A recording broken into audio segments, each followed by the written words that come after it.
our assurance, no?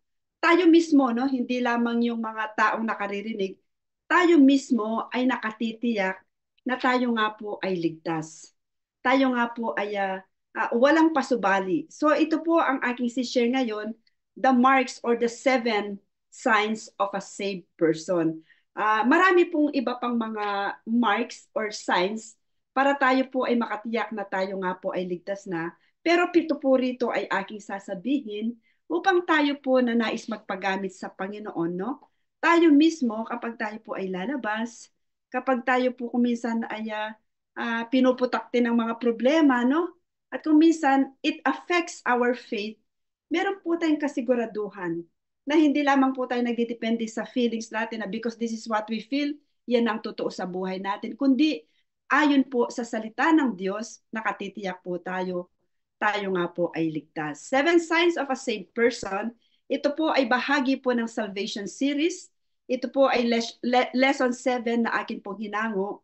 At ang ating pong mga kabataan mismo ay pinag-aaralan po ito. Nasa lesson 4 na po sila, no? Chronological po. So, sa atin po na may medyo may edad na nakakaangat sa mga youth, hindi dahil sa mas magaling tayo sa kanila or mas mga pinagpala, hindi po, kundi sa edad mas advanced po tayo. So ako po ay kumuha ng lesson that is na advanced po, mas dito po na nasa hulihanan, no? Sila ay nasa lesson 4. At ito po ay tatalakayin naman ni Paulette, I think it's Paulette who handles this lesson, sa mga youth during their weekly by online Bible study. So may sinabi po si Juan, si John, sa 1 John 5:13. Ito pong sabi niya sa 1 John 5:13. Share kung the next slide if you have it with you, please. Ang sabi po niya, I write these things to you who believe in the name of the Son of God, so that you may know that you have eternal life. So kung tatagalugin po natin ang sabi, sinusulat ko ang mga bagay na ito sa inyo, kayo naniniwala sa anak ng Diyos upang malaman nyo na kayo ay may buhay na walang hanggan. So kung nais po natin malaman ano ba itong mga bagay na sinulat po ni Juan sa kanila, you read po yung 1 John, the book of 1 John, no? Kasi po yung mga iba po, napasukan po sila ng mga maling turo. Nagkaroon po ng mga false teachings, no? So, dito po sa book of 1 John ay tinuturuan po ang mga Kristiyano na sila naniwala sa anak ng Diyos and none other than our Lord Jesus Christ. Meron sila, may katiyakan sila ng buhay na walang hanggan, no? The Apostle John wrote to the believers so that they can be assured of the salvation. Kapag po kasi may assurance, no, tinatanggal po yung doubts. Do you agree? Kapag meron ka kasing assurance sa puso mo, halimbawa sa boyfriend, girlfriend na lang, pag ina-assure ka ng boyfriend mo o girlfriend mo na ikaw lang ang minamahal, ikaw ngayon na mapagselos, natatanggal yon, di ba? Mga ganon, in any relationships, kapag nagbigay ng assurance, o kaya sinabi ng doktor na Mrs., Mr., wala kayong alalahanin, ang test na ito ay para masigurado lang na kayo'y okay dahil wala naman kami nakikita, dino-double check lang.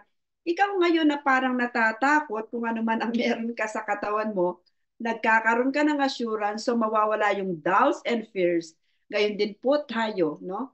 May mga bagay sa buhay natin kapag ito po yung nangyayari, may mga panahon nagkakaroon po tayo ng pagdududa at takot sa tungkol sa relasyon natin. When it comes to our relationship with God, halimbawa may nagawa po tayong hindi kaaya-aya, no?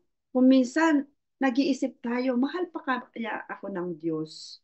Ligtas pa kaya ako? And so, ang salvation po ay hindi po based on what we feel. Hindi po nakabase sa ating mga nararamdaman lamang, bagamat meron tayong emotions, no? Pero hindi po doon nakabase talaga ang ating kaligtasan. Ito po ay rooted. Ito po ay ano ba yung ugat? Nakaugat po sa salita ng Diyos. Ang ba't nakakaunawa po ay magsabi ng Amen. Amen, no? Kaya nga po napakahalaga that we know the Word of God, na naririnig natin ang salita ng Diyos upang ma-overrule ang atin pong mga nararamdaman. So, ang Biblia po ay nagbibigay po ng mga signs, no?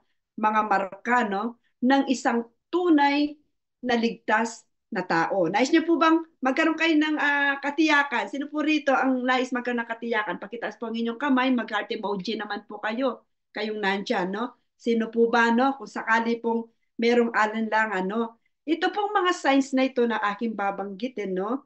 Kung minsan po, hindi agad napapansin sa atin. Or kahit mismo tayo, hindi natin mapapansin sa ating mga sarili, sa lalong-lalo na po sa mga bago pa lamang tumanggap kay Kristo, no? So kung bago pa lamang po kayo tumanggap kay Jesus, no?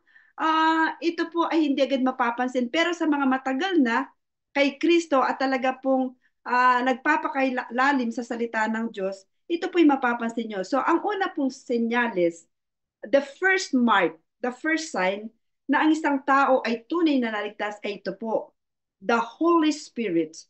Ang banal na Espiritu, ayan po, no, bears witness inside of us. Mismong ang Espiritu, yun po napansin nyo, capital S, no? So itong S na ito, Holy Spirit, siya po ang nagpapatotoo sa loob natin, sa puso natin, na tunay ngang tayo'y anak ng Diyos. Amen? Ito po ang tunay na tumanggap kay Kristo, no? Makikita niyo po ito, mararanasan niyo sa puso niyo, no? Na ang banal na Espiritu ay talaga nagpapatotoo. Ngayon, paano kung hindi mo nararamdaman? Ano ngayon ang basihan? So dito po pumapasok ang salita ng Diyos. Ng ating pananampalataya ay nasa saligan, nakasalig salita ng Diyos. Ito po ang sabi sa Romans 8:16, the Spirit Himself bears, testifies with our spirit. Tingnan niyo po yung Spirit, capital S, referring to the Holy Spirit. Ito po yung nagpapatotoo mismo sa ating spirit. Tayo po, may spirit tayo. The Spirit Himself testifies with our spirit that we are God's children. Paano tayo nagiging anak ng Diyos? The moment we accepted the Lord Jesus Christ, no? Ang banal na Espiritu ay ibinigay sa atin ng Diyos upang patunayan, upang magpatotoo mismo ang Espiritu sa puso natin na tayo nga po'y anak ng Diyos. At ang bawat nakakaunawa ay magsabi po ng Amen. Amen. Ang sabi po sa Ephesians, no? When we receive Jesus Christ, the Holy Spirit enters our hearts and bears witness that we belong to God. Ito pong sabi sa Ephesians chapter 1:13-14, and you also were included in Christ when you heard the message of truth, the gospel of your salvation. When you believed, nang kayo'y maniwala, ang sabi po ni Pablo, you were marked in Him with a seal. Minarkahan po tayo ng Diyos. Nang tayo po'y maniwala na si Kristong Panginoon, siyang tagapagligtas, sa ikatlong araw siya'y nabuhay na maguli. Nang tayo po'y maniwala, minarkahan po tayo, no? With a seal. Ano po yung selyong yon, no? 'Di ba? Mayroong sa atin, no? Kapag bumili ka ng lupa, ito sa'yo ito. Sa atin po, when we believed, minarkahan po tayo ng Diyos at ito pong selyong ito ay ang pinangakong banal na Espiritu. Amen? We have the Holy Spirit. Ano po yon? Siya po ay isang deposit. Pag deposit, anong ibig sabihin? Parang sinasabi ng Panginoon, ngayon tinanggap mo si Jesus, ikaw ay aking anak, ito ang banal na Espiritu, ibibigay ko sa iyo, bilang isang deposit, ginagarantiyahan ko na kayo ay tagapagmana, deposit guaranteeing our inheritance. Tayo po'y tagapagmana. May minamana po tayo sa Diyos until the redemption of those who are God's possession, hanggang yung pong dapat pang tumanggap sa Panginoon, no? Sila rin po ay mga liligtas, no? Sila pa'y tutubusin ng Panginoon, no? Para sa kanyang kalwalhatian, to the praise of His glory. Amen? Amen. So tandaan po natin, yan ang unang mark na ikaw ay tunay na naligtas, you have the Holy Spirit. Siya po ang nagbe-bear witness sa atin. Walang shadow of doubt in our hearts that our faith in God saves us. So dahil po merong Santong Espiritu na ibinigay ang Diyos sa atin, wala po tayong duda na tayo po'y naligtas dahil sa pananampalataya at hindi tayo patungo sa impyerno. Kasi po yung iba takot na takot sa impyerno, hindi sigurado. Kaya po pinapawi ng Diyos ang takot na yan po, no? Kapag meron tayong Kristo, Dahil naniwala tayo, meron tayong Holy Spirit na nagpapatotoo na anak na nga tayo ng Diyos. At kung anak tayo ng Diyos, hindi na po tayo nakatalaga sa impyerno. We are not destined to hell, but we are destined to God's presence. Amen? Pangalawa po, ito po, pangalawa pong senyalis, the second mark or sign of a saved person, alam na alam mo ng isang tao ay tunay na naligtas, tunay na merong Kristo sa kanyang buhay, ito po, obedience to God's commandments. Imposible po na tinanggap po natin si Jesus at sinasabi nating anak tayo ng Diyos, pero pagdating sa kanyang mga salita, ayaw nating sumunod. Mismong si Jesus, may sinabi po siya sa John 14:23 to 24, nakikita po natin yan sa screen, ang sabi po, Jesus replied, meron po kasing nagtanong sa kanya, no? So si Jesus, kapag may nagtanong, definitely he will answer. Kaya sabi niya, Jesus replied, oh, bakit sumagot si Jesus? May nagtanong, ang sabi po ni Jesus, if anyone loves me, he will obey my teaching. My Father will love him, and we will come to him and make our home with him. Verse 24, he who does not love me will not obey my teaching. These words you hear are not my own. They belong to the Father who sent me. Ang bawat nakakaunawa ay magsabi ng amen. Ang isang patunay, ito po, tayo mismo, when we claim that we are God's children, that we are saved, at sigurado tayo, kahit anong mangyari, make sure tayo po mismo, alam natin sa buhay natin, sinusunod po natin ang mga kautusan ni Kristo. Kapag hindi po, ang sabi niya, sabi ni Jesus, mahal niyo ako kung sinusunod yung mga utos ko, sabi niya. Pero ang hindi nagmamahal sa akin, hindi susundin ang aking mga utos. Ano po ang mga utos ni Jesus na alam niyo po? I-post niyo po sa chat. Kayo po dito sa loob. Anong teaching ni Jesus ang alam niyo na kailangan nating sundin? Anybody? Kahit po one word lang. Sige, kayo pong nandyan. I-post niyo po. What are the commandments? What are the commands of Jesus to us? 10. Sa Old Testament, 10, no? 10 po yun, tungkol sa Diyos at tungkol sa tao. Pero po nung si Jesus ay dumating, parang inano lang, dinetails lang niya. Ayan po ay makikita sa Matthew chapter 5, chapter 6, chapter 7. Marami po yan, no? So kung ang mga sinasabi po ni Jesus tungkol sa pagpapatawad, tungkol sa pagbibigay, tungkol sa paglilimos, tungkol sa pagmamahal sa Diyos ng higit pa, nang wala nang higit pa sa buhay natin, kapag yan po yung mga sinusunod natin, nagpapakitang minamahal natin ang Diyos at tayo nga'y tunay na ligtas. So, dito po pinapakita sa atin, talk is cheap. Madaling magsalitang, Lord, mahal kita, pero ang tanong, sinusunod po ba natin siya? So, ang tunay na ligtas, we obey God's commandments. Ang sabi po sa 1 John 1:6, if we claim to have fellowship with Him, yet walk in the darkness. Kung ating inaari, sabi niya na tayo nakikipisan sa Kanya, pero lumalakad tayo sa kadiliman, we lie. Tayo ay nagsisinungaling at ang katotohanan at hindi tayo namumuhay sa katotohanan. At tiningnan ko po yung ibang darkness dito, no? Meron pong verse sa Biblia, sinabi po rito kung ano yung darkness. Ito po yung mga bagay na nung hindi pa natin kakilala ang Panginoon ay pwedeng marami sa atin, no? Kasama po ako doon, namumuhay sa kadiliman. Halimbawa, akala natin, no? Okay lang ang magmura. Akala natin okay lang yung sumamba sa mga Diyos-Diyosan. Akala natin okay lang na yung magsinungaling. Akala natin okay lang yung pakikiapid. Akala natin okay lang yung maging addicts. Akala natin okay lang yung lokohin natin ang ibang tao basta tayo'y mabuhay.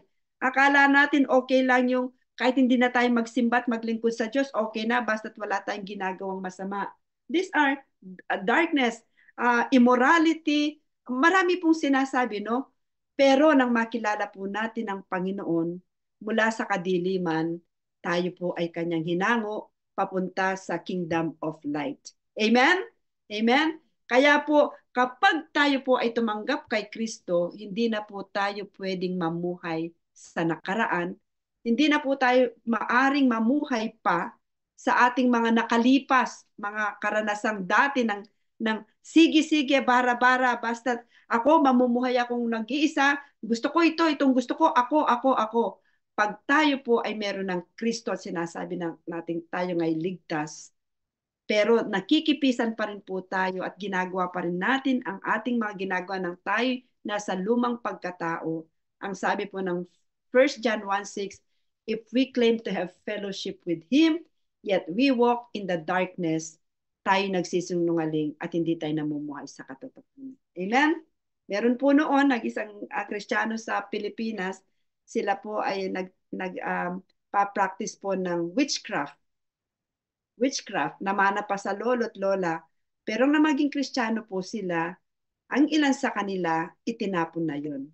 Kasi meron na silang Kristo. Pero yung isa nilang kapatid, na hindi pa po binitawan yun, no?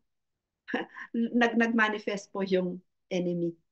Talagang kahit po daytime, nagkaroon po ng mga masasamang espiritu na talagang nag-manifest. So you see, kapag meron po tayong Kristo, no, iniiwan na po natin ang anumang bagay na wala sa Panginoon. No? We know that we have come to know Him. Ito, tunay nga na nakilala natin ang Panginoon if we obey His commands. The man who says, I know Him, but does not do what He commands is a liar, and the truth is not in Him. So dineclare po yun ng Biblia, ang sino man na nagsasabing kilala niya ang Diyos, kilala ko ang Diyos, subalit hindi ginagawa ang pinag-uutos ay isang sinungaling. Ito po sinasabi ng Biblia. Amen? Ito po yung salita ng Diyos, ito po yung para sa ating lahat. Ito po yung 1 John 2, 3, 4. So makikita po natin, obedience to God as a result of having relationship with Him is the sign of salvation. Isa po sa marka ng isang tunay na naligtas na, no? Tayo po ay mayroong pagsunod sa ating Diyos. Amen? Amen? Total obedience does not mean, however, na tayo po'y perfect, no? Na tayo'y perfect. Ang sinasabi lang po dito, no? Kung tayo po ay tunay, kung genuine ang ating salvation, no? Yung pong desire ng ating puso ay sundin ng Panginoon. Yes, merong panahon na pumapalpak tayo at hindi natin 100% masunod ang Diyos. Pero, kumbaga, kung susuriin ng Diyos ang puso natin, kapag tayo'y naligtas na, may makita siyang meron tayong desire to obey Him. Amen? Amen? So, pangatlo po, ang isa pong marka, no, ng isa pong tunay na naligtas ay meron siyang pagmamahal sa lahat, to all people. Ibig sabihin, hindi po tayo nagtatangi ng tao. Di natin sinasabing, ito lang ang mahal ko kasi sila lang ang kaklik ko. Hindi natin pwedeng sabihin na ito lang ang gusto kong ka-fellowship kasi kami lang nagkakaintindihan.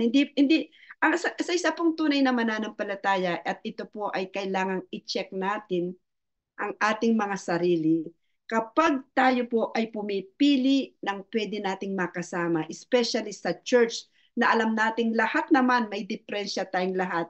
Pero mayroon lang tayong certain people na gustong makasama at ang iba ay ine-echapwera natin, medyo nakakapagtaka po yun. No? Lalong-lalo na po kung sa church nangyayari yun, baka lalong hindi na po natin kayang mahalin yung wala sa church. Yun nga nasa church, parang hindi na natin kayang tanggapin yung iba, barkadahan na lang. Pero po, ang tunay na marka ng isang tunay na tumanggap sa Panginoon, minamahal ang lahat ng tao. We know that we have passed from death to life because we love our brothers. So, ang konteksto po rito sa pang-iglesia. Kaya kapag meron po tayong parang we hate, meron tayong hindi kayang mahalin, no? Kasi nga sabi ko nga po, we are not perfect. Pero kahit hindi tayo perfect, kahit hindi po natin kasundo, kung titingnan ng Diyos ang mga puso natin, there should not be hatred. Pwedeng kung minsan, because of other circumstances, hindi kayo pwedeng magsama, no? Pero sinasabi rito, sa puso, merong pagmamahal na kapag tinimbang ng Diyos ang mga puso natin, wala po siyang makitang hatred. Anyone who does not love remains in death. Ayan po, 1 John 3:14-15. Ang sino mang hindi nagmamahal ay nananatili sa kamatayan. Ano pong ibig sabihin nito? Nang wala po tayo kay Kristo, patay po tayo. At nang magkaroon tayo ng Kristo sa buhay natin, nabuhay tayo, born again tayo, no? Tumitibok ang puso natin na parang katibok natin ang puso ng Diyos. At dahil ang Diyos ay life, dapat may buhay sa buhay natin. Kaya kung hindi po tayo marunong umibig sa ating mga kapatid, kahit nire-reject tayo, may mga panahong kailangan maghiwalay dahil yung isa ayaw kang makita, anong gagawin mo? But it should not be a reason for you na rejected na magkaroon ka ng hatred. Kailangan sa puso po natin meron pa rin pagmamahal. Otherwise, ang sabi po ng Biblia, anyone who does not love remains in death. Anyone who hates his brother, ano po sinasabi, is a murderer, and you know that no murderer has eternal life in him. So akala po natin, no, matindi po ito, no, kaya po gusto po nating himayin ang salita ng Panginoon. Sometimes no, nasa-shock tayo kapag may pinatay isang pamilya, nakaka-shock talaga kahit sino, no? At sasabihin natin, murderer sila. Wow, kailangan silya elektrika. Kailangan walang hanggang kulungan. Tama lang 'yon. That is law. Pero hindi natin alam, no? Dito ang Biblia in-specify, you don't have to kill a person to become a murderer. Ang sabi po dito sa 1 John 3:14-15, anyone, ang sino man, so walang tinatangi ang Diyos, salita ng Diyos, pastor ka man, elder ka man, key leader ka man, ministry leader, simpleng miyembro, bagong Kristiyano, matagal na Kristiyano, anyone, sabi po ng salita ng Diyos, who hates his brother is a murderer. And you know, kapag tayo po'y murderer, sabi ng Biblia, walang eternal life sa kanya. Amen? Amen? Hindi ko po alam kung kailan natin huling nabasa o narinig itong verse na ito, itong salita ng Diyos na ito. So, isiyasatin po natin ang ating mga sarili. Meron po ba tayong mga kinamumuhian? Meron po ba tayong hindi mapatapatawad? Kapatid, magpatawad na po tayo. Kasama po ako doon, no?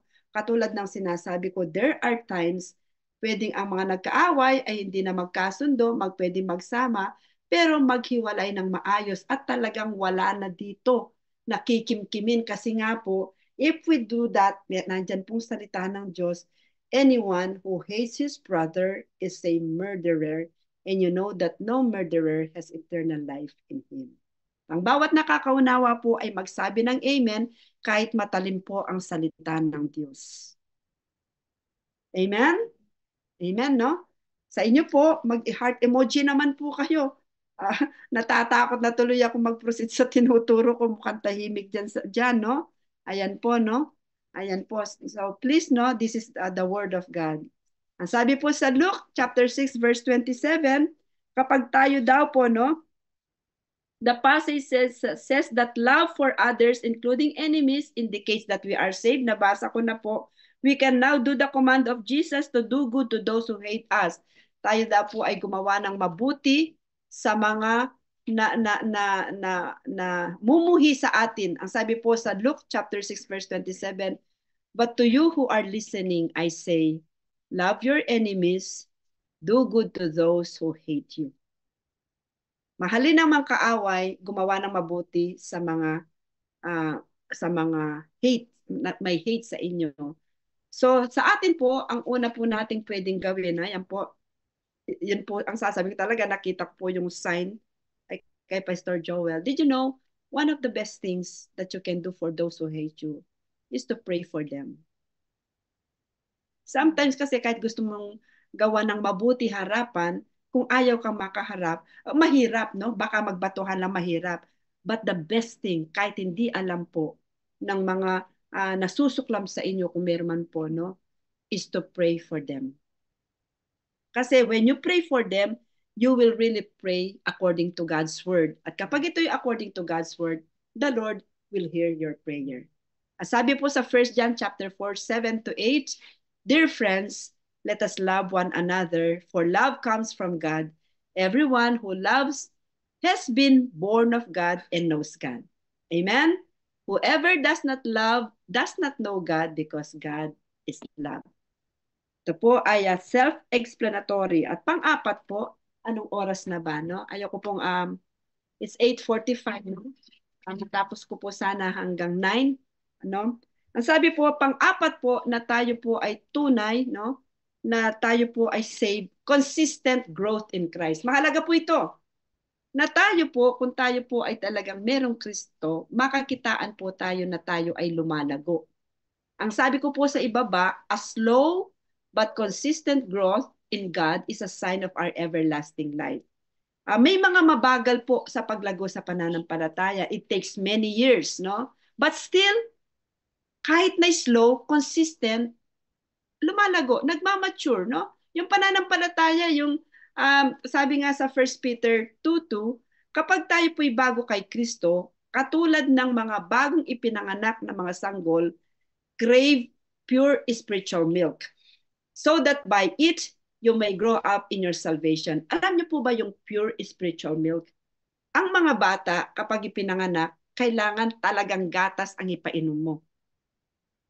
Kahit na delata yan, no? Kahit na canned milk yan, no? Kahit na yung mga formula, no? Milk formula, no? Infant formula. Kahit po yung galing sa nanay, it should be pure upang ang mga bata ay lumaki, no? Did you know sa atin pong mga bagong Kristiyano, nang tayo po'y tumanggap kay Kristo, born again in the Spirit, para tayong katulad ng physical birth, tayo rin po ay mga bata, babies, spiritually born again, new babies, at kailangang ipainom sa atin ay pure spiritual milk. At ano yung pure spiritual milk? Walang iba ang salita ng Diyos. Pansinin niyo po yung mga bagong Kristiyano, tumanggap kay Kristo. At pagka kilala nila kay Kristo, sila na po ay sinalang sa salita ng Diyos, pag-aaral sa salita ng Diyos, just like what you are doing, the youth, no? Yung mga basic. Dahil po marami sa makabataan bago pa kay Kristo, no? Pansinin niyo sila, pure spiritual milk yan. Pag napagdaanan nila yan at narinig po nila ang salita ng Diyos, kahit tayo pong may edad na, the moment we accepted the Lord Jesus Christ at nagbabad po tayo sa salita ng Diyos, nakikinig, yung po talagang word ng Panginoon katulad nito, diretso na yan at ipapaliwanag na lang. Alam niyo po bang tayo po ay lumalago sa ating pananampalataya. At kapag tayo po ay nag-grow sa ating pananampalataya, it means consistent po tayo.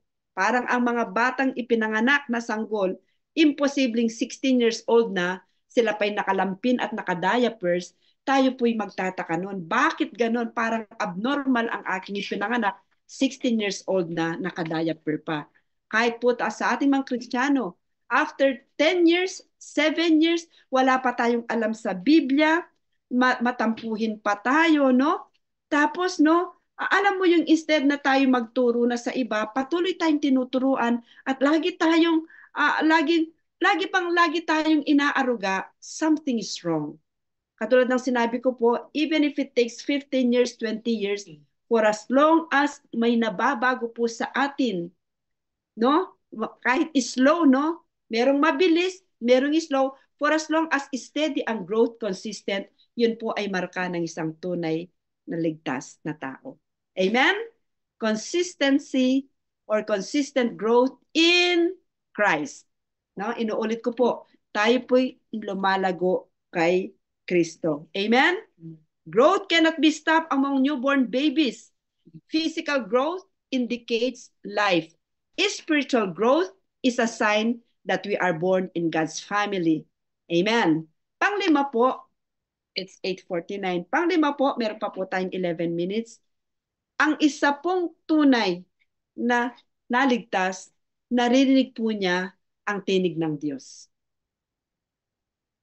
Ito po sa John 10:4, when He has brought out all His own, ang sabi po, He goes ahead of them and His sheep follow Him because they know His voice. Ito pong konteksto ng John chapter 10.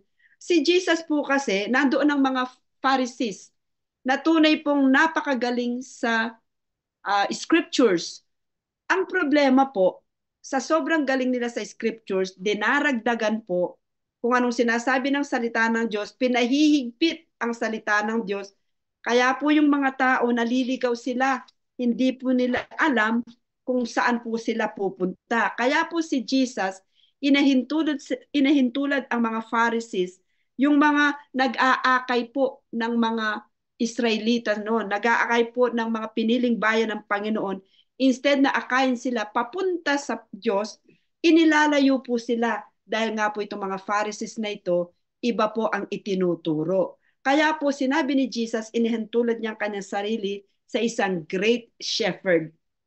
Siya ang mabuting pastor. Sabi niya, ang mabuting pastor, sabi niya, ito ay nauuna sa kanyang mga tupa at ang mga tupa naririnig ang kanyang tinig. Kilala ang kanyang tinig, kaya sinusundan siya. Tayo po ba, sinusundan po ba natin ang Panginoon? So when we are saved, we follow Jesus.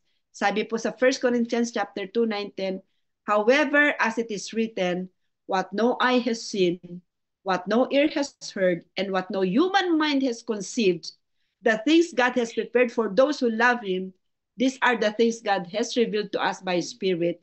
The Spirit searches all things, even the deep things of God. 1 Corinthians 2, 9, 10. So tayo po, tinanggap natin si Kristo, meron po tayong Holy Spirit dito sa ating puso, no? Kaya po alam natin na ang salita ng Diyos, ang mga kalooban ng Diyos, no? Kahit hindi pa natin nakita, naniniwala tayo, pinaniniwalaan natin sapagkat ang banal na espiritu alam ang kilos ng Diyos, ang iniisip ng Diyos, ang malalalim na bagay. Kaya po tayo, when we have Jesus, narinig po natin ang tinig ng Diyos sa pamamagitan ng sa kanyang salita, sa pamamagitan po ng Santong Espiritu. Amen? Ito pong sabi sa 1 Corinthians 2:13-14, this is what we speak, not in words taught us by human wisdom, but in words taught by the Spirit, explaining spiritual realities with Spirit-taught words. The person, mahalaga po ito, without the Spirit does not accept the things that come from the Spirit of God, but considers them foolishness and cannot understand them because they are discerned only through the Spirit. Ang ibig po sabihin nito, kaya po mahalaga ng meron tayong Jesus, meron na po tayong Holy Spirit. Hindi po natin mauunawaan ang mga bagay na tinuturo ng Diyos sa atin. Kahit po basahin natin ang Biblia, mabablanko tayo. We cannot do anything. Sapagkat po, ang walang espiritu ng Diyos, hindi mauunawaan ang mga bagay na spiritual. Sapagkat ang mga bagay na patungkol sa Diyos, they are of spirit. Spiritual sila. At kung hindi po tayo pinananahan ng Santong Espiritu, we cannot discern. Hindi natin mauunawaan. Kaya nga po yung naibigay ko nga pong example noon, who among you knows Randy David? Namatay na po si Randy David. Siya po ang tatay ni Cara David. And we know that Randy David, nang siya'y nabubuhay, a scholar person, scholarly. Siya po ay intellectual. Isa po siya sa mga iginagalang sa Pilipinas, no? Kapag nagsalita siya, politically, merong sense. Pero nang ma-interview po niya si Brother Eddie Villanueva, ang founder po ng JIL. Sabi po niya kay Brother Eddie, binasa ko na ang Bible, sabi niya, from cover to cover, from Genesis to Revelation. Bakit hindi ko siya maintindihan? Yun po yung pinagtapat niya. You know why? Because when you don't have Jesus genuinely, you don't have the Spirit of God. And when you don't have the Spirit of God, you will never discern, be able to understand ang mga bagay na patungkol sa Diyos because ang mga bagay patungkol sa Diyos, they are spiritually discerned. Amen? Amen? So mahalaga po, no? Tandaan po natin, never reject the Holy Spirit.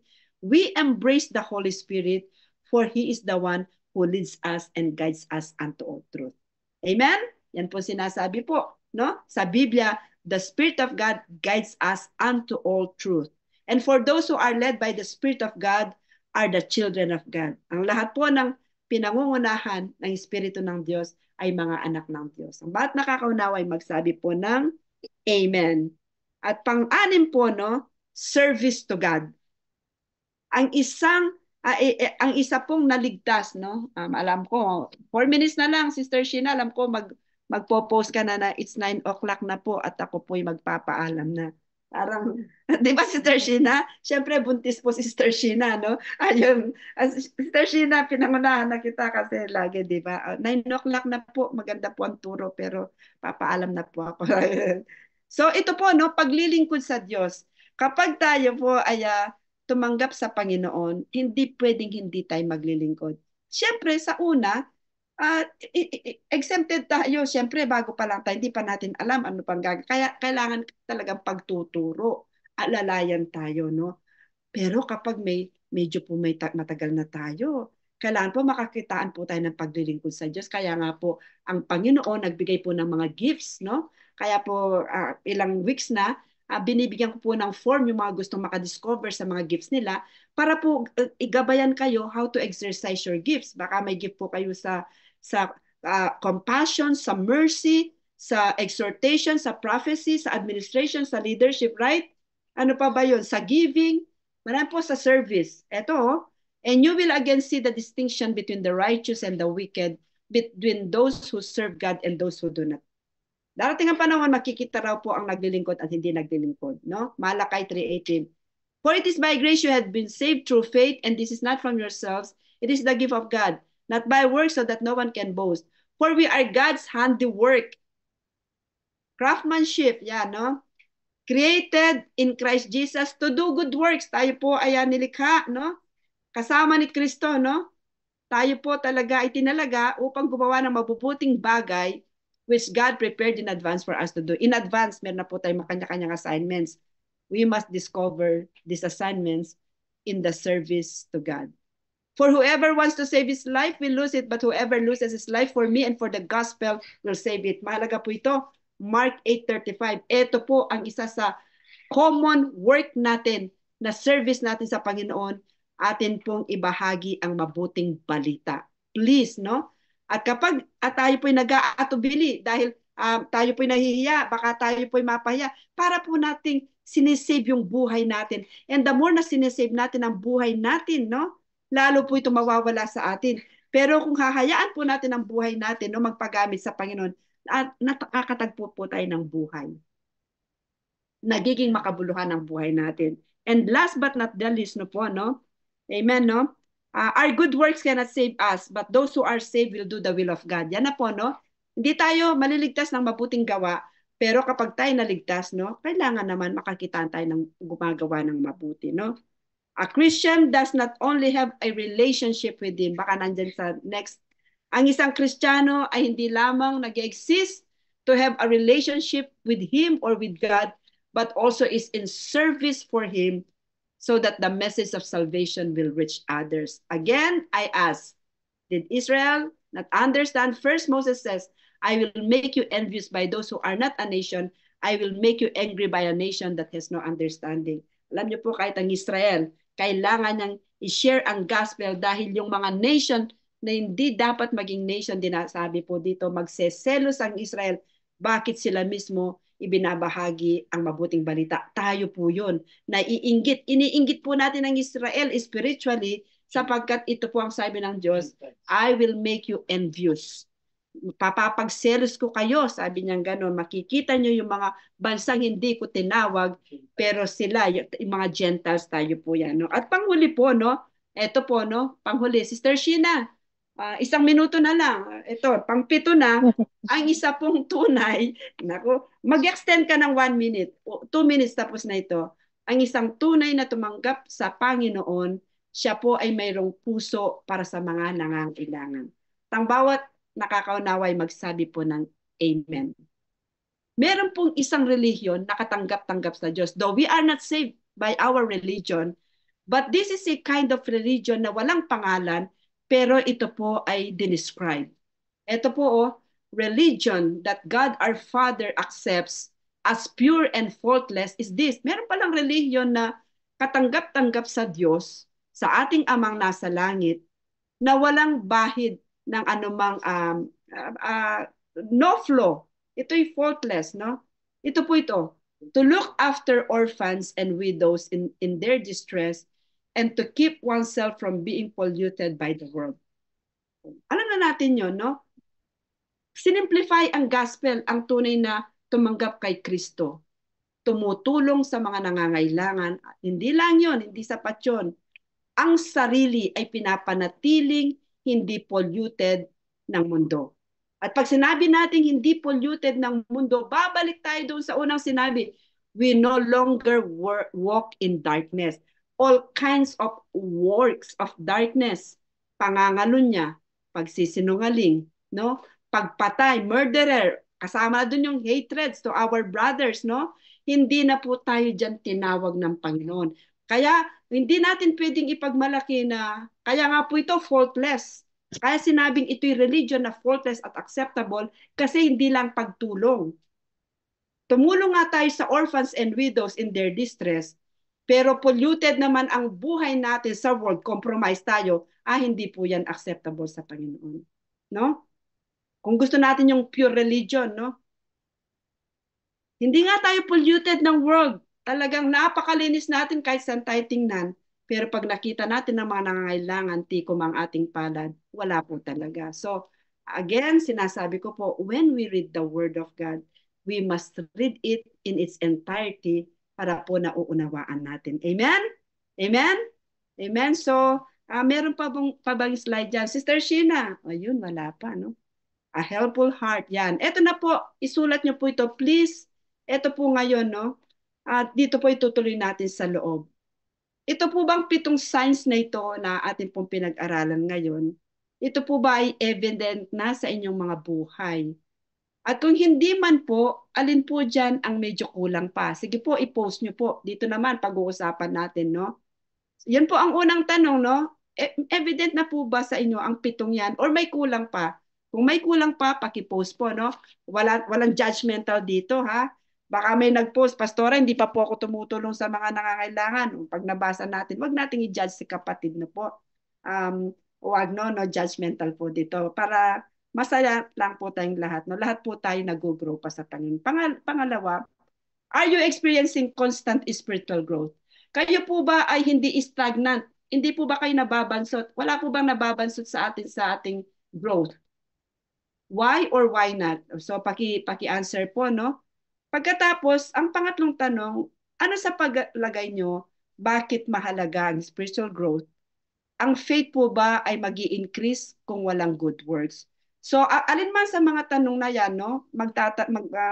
Pwede po ba akong mag-ask for volunteer? Kaya isa lang po sa mga tanong na yan ang gusto niyo sagutin. 2 to 3 minutes po, baka po may gusto pong react. Please feel free. Taas nyo pong inyong kamay. No? Alin dito ang gusto nyo sagutin? Just one of the 3 questions. Alin po rito ang nais nyong ma-experience po, maibahagi para po sa ating for our study, no? To enhance our study tonight. Meron po bang gustong mag-react, no? Sino po rito ang masasabing, nasa akin na po lahat ang 7 signs.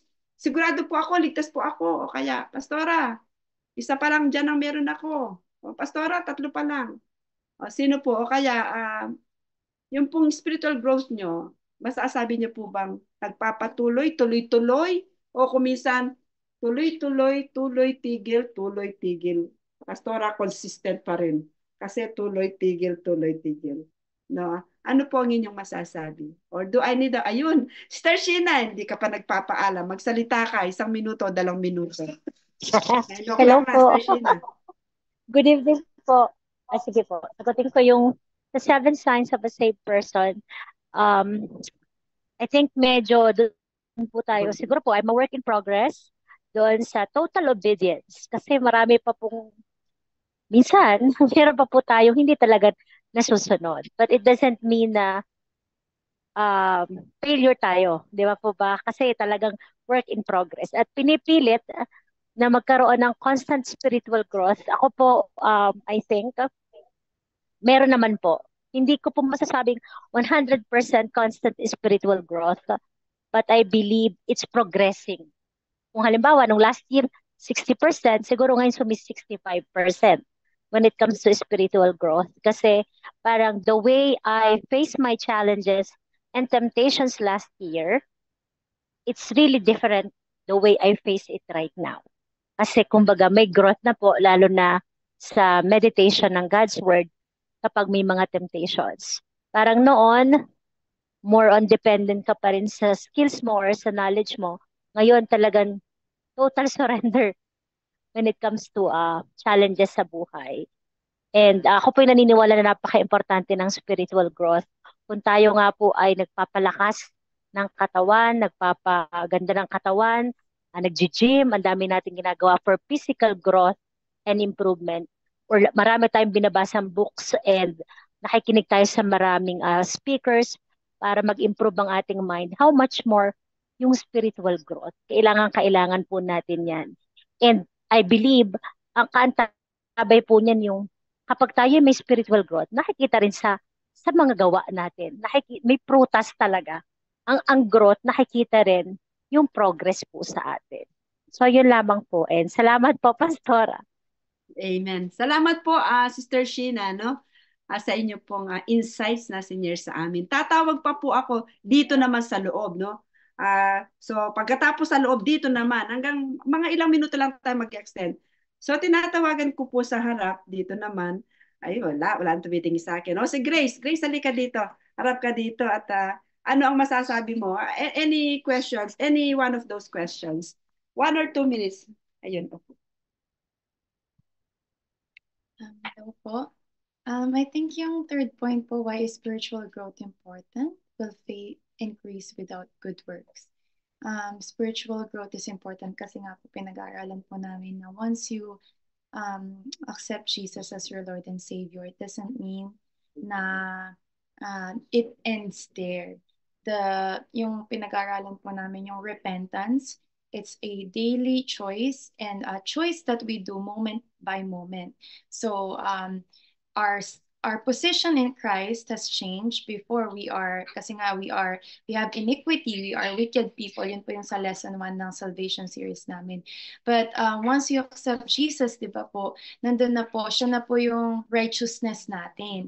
But because we are still in this flesh and hindi po lahat ng areas ng buhay natin perfect. So kailangan talaga we continuously work on it. And that's why spiritual growth is important. Kasi yun nga po, di ba yung verse na from glory to glory. Yung power ni Lord sa atin, patuloy niya tayong binabago, na-transform po tayo. That's why I believe spiritual growth is important. And it brings glory to the name of the Lord. Pag nakikita po na testimony po yun sa mga tao na nakapaligid sa atin, na nakikita niya na nagbabago na yung tao, hindi lang sasabihin na, kasi ganito ako palagi, kasi ever since ganito talaga ako. Hindi, pero nagpapabago tayo kay Lord, we surrender that, that's surrender. And will faith increase without good works? Ayun po. Isang question na lang po yung in-answer ko. Thank you po. Ayan, with matching tawa po, no? Tatawag pa po akong isa sa online po, no?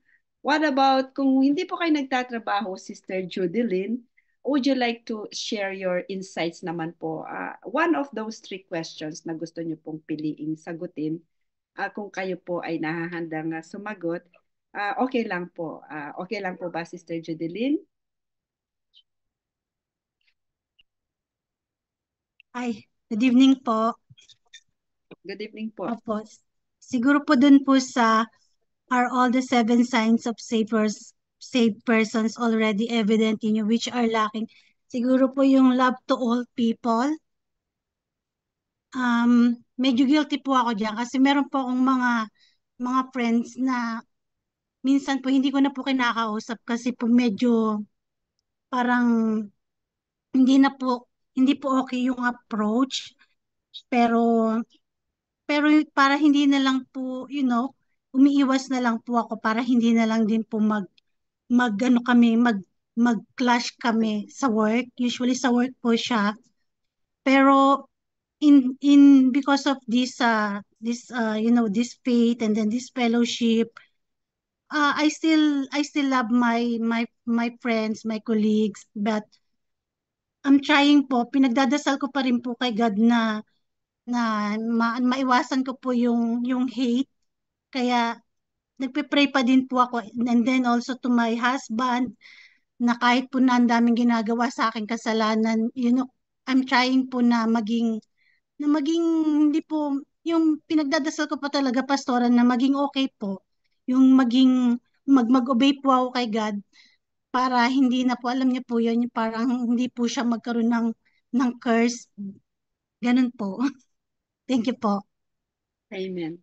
Salamat po, Sister Judeline, sa inyo pong napakagandang sagot, no? Very, very honest, no? Lahat po tayo, no? Nararanasan po ang ganun.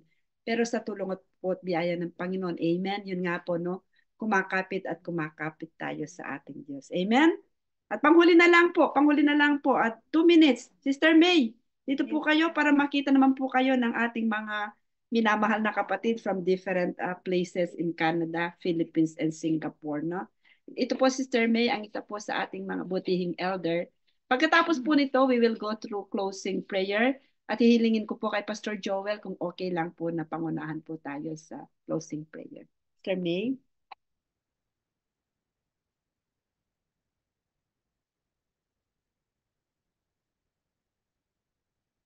Good evening sa lahat. Ang aking ano naman dito ay love to all people. Na hindi naman mahal ko I cannot say that I cannot love them. I love them, but I don't like the way they treat me. And so is that love, Pastora? Kung, May dilemma, ano po? May dilemma. Yes, may dilemma. For example, they don't talk to me. I talk to them, but it's different. So, ang ginagawa ko, I prayed for them. I prayed for them that because I care for them. I don't know if I could say I love them, but I care. Because I also care the relationship. I'm not saying in the church, I'm saying other people, and I don't know if they really love God too. Because if they love God, then they can show the love to me too, right? So, and I'm waiting for that. I'm not just speaking because I experienced that outside church. And ako na ang nagrabyado. Yun ang ano ko. Ako na ang nagrabyado. Ako pa ang parang gustong lumapit. But they don't. So, I think that's yun ang aking kahinaan. Although, not all the 7, hindi lang yun ang aking, yung number 3, hindi lang yun ang aking kahinaan. Meron pa akong, hindi lahat yung 7 ay naalo. Opo, pero constant naman po yung growth, no? Yeah, ang growth ko naman ay slow, I would say slow. Yun din ang pinag-prepare ko sa Panginoon na I want to hear God's voice even more. Amen. And I want to feel the leading of the Holy Spirit, His guidance in my life even. Amen. Yun lang. Amen. Palakpakan po natin ang Panginoon sa lahat ng mga nag-participate. Maraming salamat po. At bago ko po tatawagin si Pastor Joel, baka makatulong lang po itong Romans 12:18 sa atin po na nag-i-struggle kung hate ba natin ng tao o care or mahal natin. Lahat po tayo may struggle sa ganyan, no po? Sabi po sa Romans 12:18 sa other translations, if it be possible, as much as lieth in you, live peaceably with all men. If possible, so far as it depends on you, live peaceably with all. Ang sabi lang po di sa Biblia, kung hanggat maaari, hanggat sa makakayan nyo, sabi niya, makipamuhay kayo ng may kapayapaan. Hanggat kaya, no? So kasi po dumarating sa punto, no, yun nga ang dilema ng nating lahat. Gusto mo, pero kung ayaw ng halimbawa ng kaibigan, no, ng kapatid, no, paano mo nga namang mamahalin ng todo? Hindi mo naman ni gusto mong magkasundo. So ang sabi lang po ng Biblia, hangga't kaya mo sa iyo mismo, sa atin mismo, gawin natin yung pinakamainam para may peace. Ngayon, pag hindi ma-maintain yung peace, yun nga doon po pumapasok yung pag tayong magtanim ng sama ng loob, tanggapin natin na sometimes there is a season for gathering, there is a season for hiwalayan muna, pero hindi ibig sabihin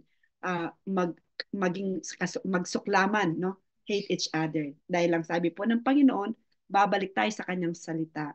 Even our enemies, we must love them, do good to them. So by praying for them, we are doing good to those who may be our enemies. Amen po.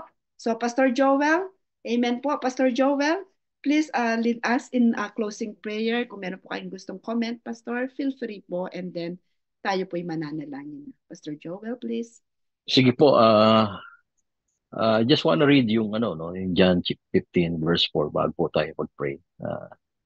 Because I believe this is very important, no, sa topic natin. Some of us, I heard that we are work in progress. Some of us are, saying that our growth is slow, and that's good, but I believe there's one more important thing that we should not forget as believers in Christ, because growth is very important, and ito po ang sabi ng John chapter 15 verse 4, that abide in me and I in you, as the branch cannot bear fruit by itself unless it abides in the vine, which is our Lord Jesus Christ. Neither can you unless you abide in me.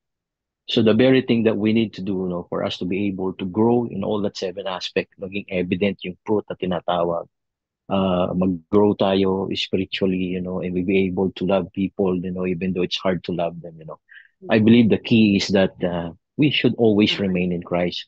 We should remain in His Word, because apart from Him, apart from that branch, we cannot bear fruit. Amen? So let us always remain in the Lord Jesus Christ, mga kapatid. So let us pray. Father, we are so thankful for the message, Panginoon, na ipinahatid mo po sa pamamagitan ng iyong lingkod na si Pastora Norma, Panginoon. Thank you, Lord, sa mga paalala mo, Panginoon, sa amin, Panginoon, na ang buhay na ito kami naligtas, Panginoon, hindi lang para magpasasa. Kami naligtas, Panginoon, upang maipakita, Panginoon, sa aming buhay ang pagmamahal na ibinigay mo sa amin. Ganun din ang pagmamahal na ito ay maipakasa namin, Panginoon, sa aming kapwa, sa mga tao. Lalo na, Panginoon, sa mga taong mahirap mahalin, Panginoon. I believe, Lord, maybe most of us here are struggling with that. But I believe in you, Lord, by your grace, O God, by surrendering everything to you, Lord. You will able to do that by your grace, O God. So help us, Father, O God, to do the things, Lord. Sa 7 man yun, Panginoon, may kulang man, Panginoon. We are here, Lord. We submit, Lord, to your authority. We submit, Lord, sa iyong pagkontrol ng aming buhay, O God. And again, Lord, here we are. We always desire, Lord, to grow in the knowledge of you, O God. Kaya naman, Lord, as we grow, Panginoon, continue to teach us, continue to mold us, Panginoon, dun sa nais niyo po na mangyari sa aming mga buhay, Panginoon. Lord, this life, wala po kami ibang dinidesire kung hindi ang buhay na ito, Panginoon, na ibinigay niyo po sa amin. Ay masunod po namin, Panginoon, ang lahat ng pinapagawa niyo po sa amin. Sapagkat ito po ang katibayan, ang katunayan, na ikaw po ay aming mahal kung sinusunod po namin ang iyong kalooban at sinusunod niyo po ang iyong mga utos sa amin.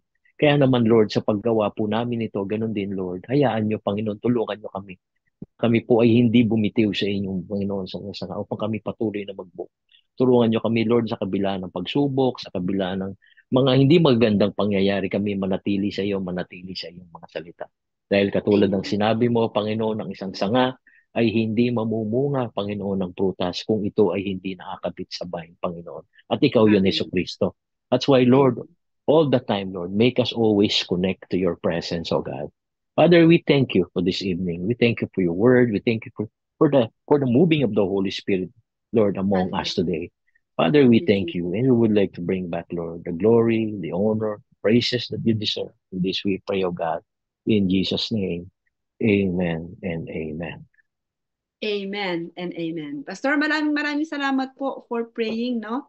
Salamat Pasensya po. na po kayo, hindi ko po ma-open yung camera ko. Naka-bed rest po ako actually. Opo, pinag-pray po Ako. namin kay Pastor. Salamat po, Tawagan ko opo. rin po kayo bukas, no? Pahinga po Sige kayo. I po. will call you tomorrow for updates. Sir Sige po. Lani, thank you. Tatay Ver and Nanay Hilda, salamat po. Sister Sheena, thank you for staying with us beyond the 9 p.m. No? Sister Elaine, salamat po. Sister Lalaine, we are praying for you. Sister Judilyn, Pastor Joel, of course. Sister Eris, maraming salamat.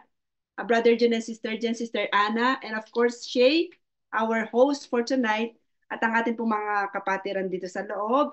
Narito po sina Tatay Hill, sina Sister May, Johan, si Abby, si Neil, at saka po si Grace. Muli, maraming salamat po. And thank you so much. God bless everyone. God bless The Lord everyone. bless you Shalom. and keep you. The Lord make his face shine upon you and be gracious to you. The Lord turn his face toward you and give you peace. Amen. Amen. Maraming salamat po.